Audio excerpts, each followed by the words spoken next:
These Happy Golden Years by Laura Ingalls Wilder.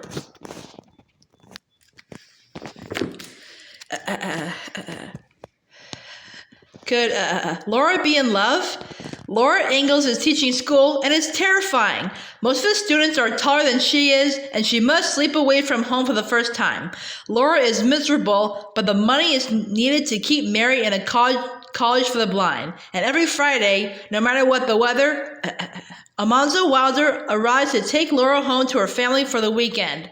Laura and Almanzo are courting, and even though she's not yet 16, she knows that this is a time for new beginnings.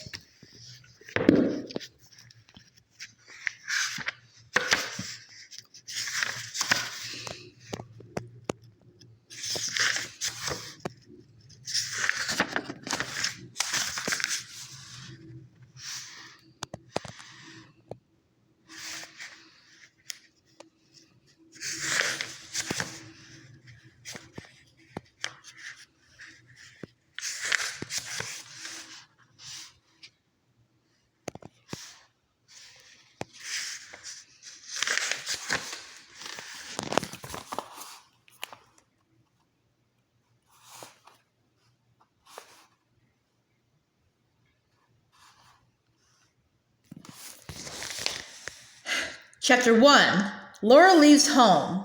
Sunday afternoon was clear, and the snow-covered prairie sparkled in the sunshine.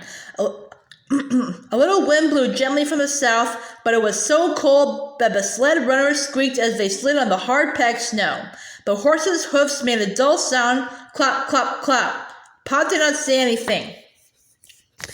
Sitting beside him, on the board laid across the bobsled, Laura did not say anything either. There was nothing to say. She was on her way to teach school.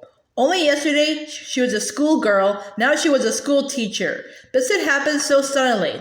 Laura could hardly stop expecting that tomorrow she would be going to school with little sister Carrie and sitting in her seat with Ida Brown. But tomorrow she would be teaching school.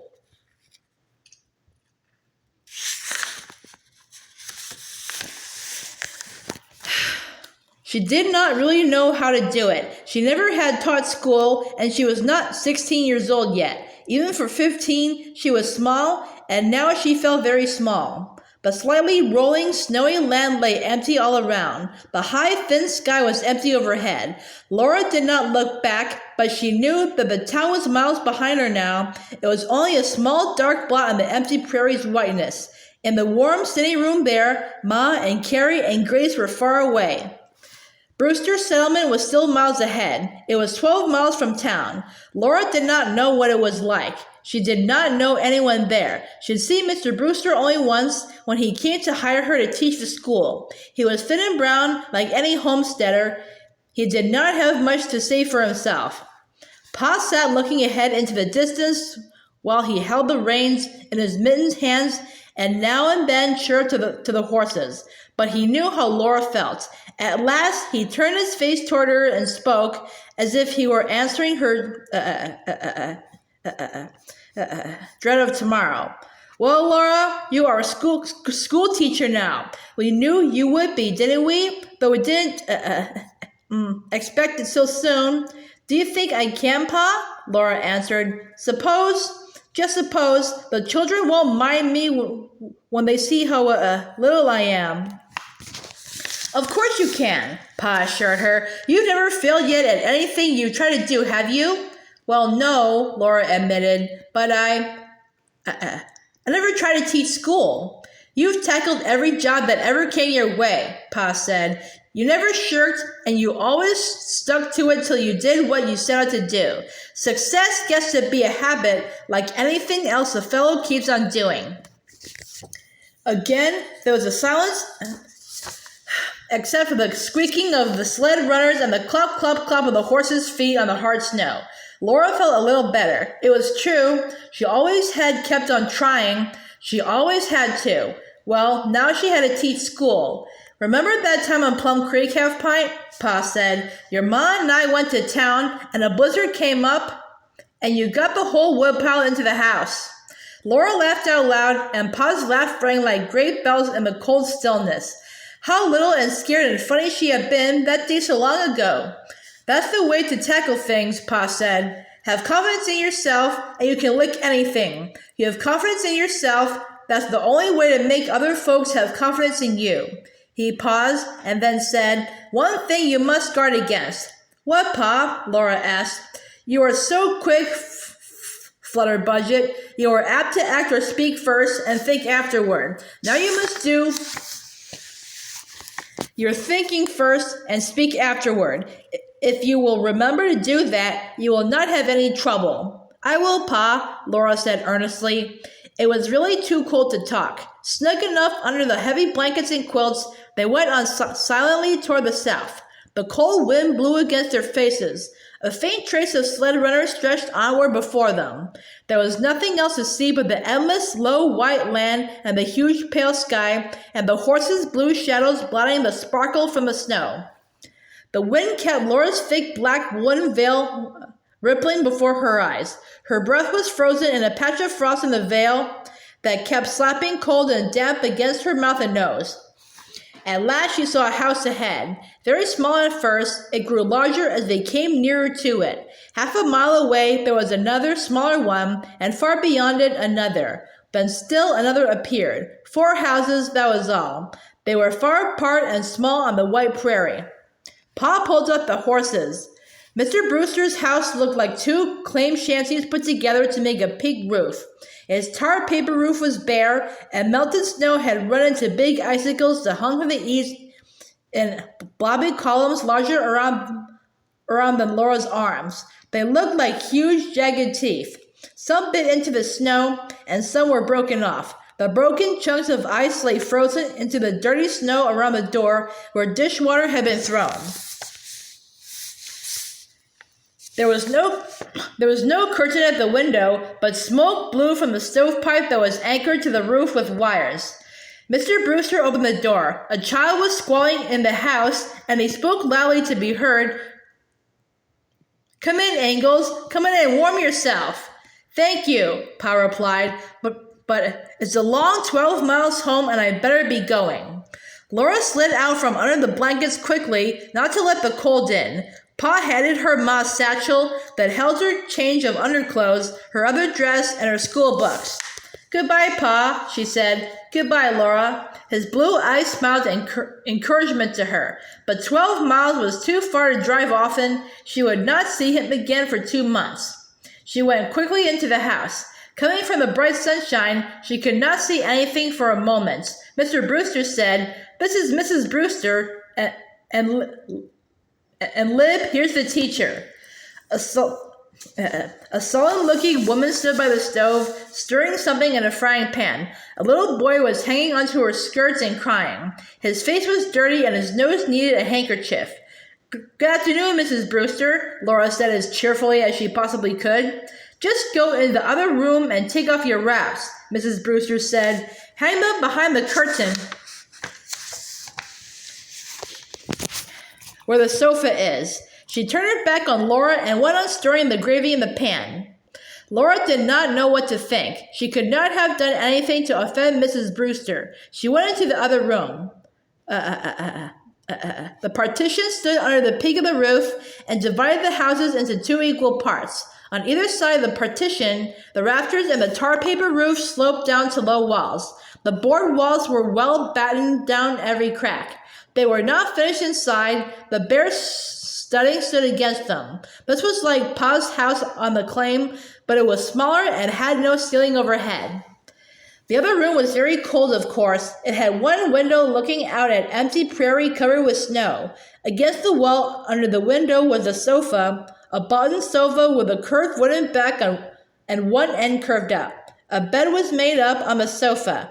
Brown calico curtains hung against the wall at each end of it on a string that ran across above the window so they could be pulled together and hide the sofa. Opposite it, a bed stood against the wall, and at the foot of the bed there was just space enough for a bureau and a trunk.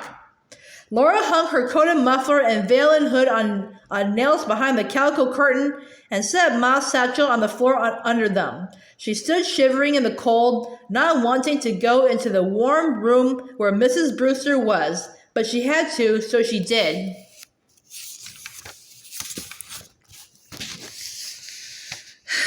Mr. Brewster sat by the stove, holding the little boy on his knee. Mrs. Brewster was scraping the gravy into a bowl. The table was set, with plates and knives carelessly askew on a smudged white cloth. The cloth was crooked on the table. "May I help you, Mrs. Brewster?" Laura said bravely. Mrs. Brewster did not answer. She dumped potatoes angrily into a dish and thumped it on the table. The clock on the wall whirred, getting ready to strike, and Laura saw that the time was 5 minutes to 4. "Nowadays, breakfast is so late, we eat only 2 meals a day," Mr. Brewster explained. "Whose fault is it, I'd like to know?" Mrs. Brewster blazed out. "As if I didn't do enough, slaving from morning to night in this." Mr. Brewster raised his voice. "I only meant the days are so short. But say what you mean." Mrs. Brewster slammed the high chair to the table, snatched the little boy, and sat him in it hard. "Dinner's ready," Mr. Brewster said to Laura. She sat down in the vacant place. Mr. Brewster passed her the potatoes and salt pork and gravy. The food was good, but Mrs. Brewster's silence was so unpleasant that Laura could hardly swallow. "Is the schoolhouse far from here?" she tried to ask cheerfully. Mr. Brewster said, "Half a mile across lots."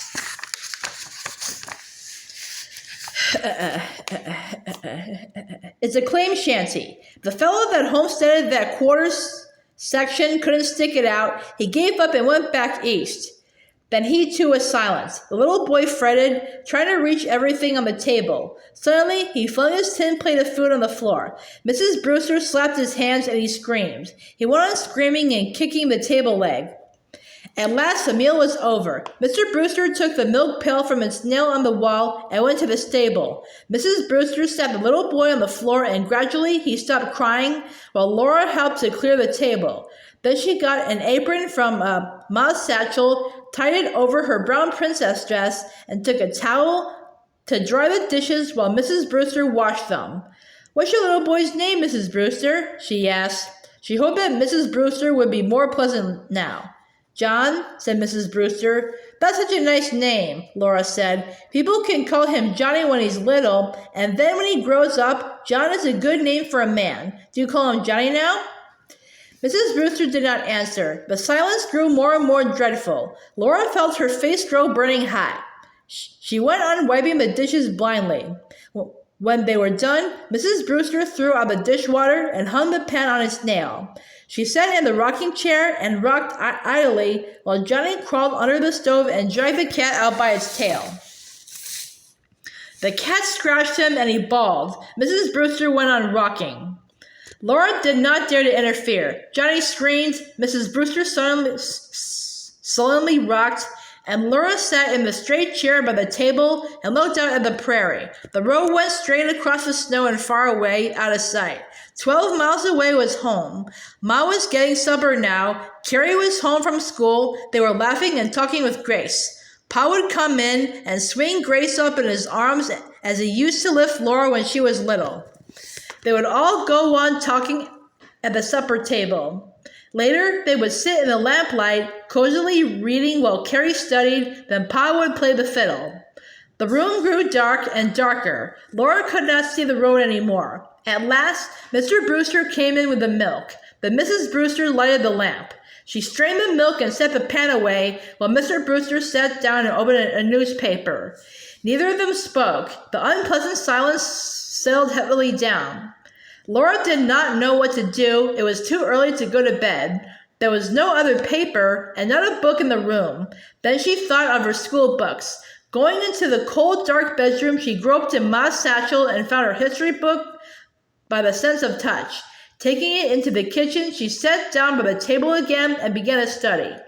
"At least nothing hinders my studying," she thought grimly. She felt hurt and sore as if she had been beaten. But gradually, she forgot where she was by keeping her mind fixed on history. At last, she heard the clock strike 8. Then she stood up and said goodnight politely. Mrs. Brewster did not answer, but Mr. Brewster said good night. In the bedroom, Laura shivered out of her dress and petticoats and into her flannel nightgown. She got under the covers on the sofa and pulled the calico curtains around it. The pillow was of feathers, and there were sheets and plenty of quilts, but the sofa was very narrow. She heard Mrs. Brewster talking angrily and very fast. The quilts were over Laura's head, so that only the tip of her nose was out in the cold, but she could not help hearing Mrs. Brewster's quarreling. "Suits you, but I keep a boarder," she heard, and "this horrible country out here, school teacher indeed. Been a teacher myself, if I hadn't married Laura thought, "she doesn't want to board the teacher, that is all. She'd be as cross as to anybody else." She did her best not to hear any more and to go to sleep. But all night in her sleep, she was careful not to fall off the narrow sofa, and she was dreading tomorrow when she must begin to teach school.